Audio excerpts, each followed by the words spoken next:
राज्यात गेल्या काही दिवसात गुन्हेगारी वाढत असल्याचे चित्र आहे। गुन्हेगारी हा पोलिसांसमोरचा मोठा प्रश्न बनला आहे।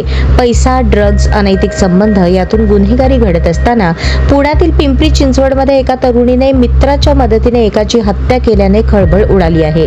मयत तरुण वारंवार तरुणीला त्रास द्यायचा, त्यातून ही घटना घडल्याचे आतापर्यंतच्या प्राथमिक पोलीस तपासात समोर आले आहे।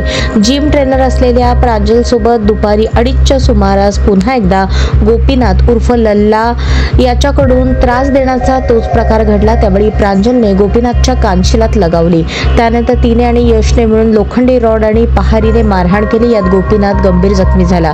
जखमी अवस्थेतील गोपीनाथला रुग्णालयात दाखल केले असता डॉक्टरांकडून त्याला मृत घोषित करण्यात आले। मग प्रांजल आणि यश दिघी स्वतः पोलीस स्टेशनमध्ये जाऊन हजर राहिले आणि घडलेला प्रकार पोलिसांना सांगितला।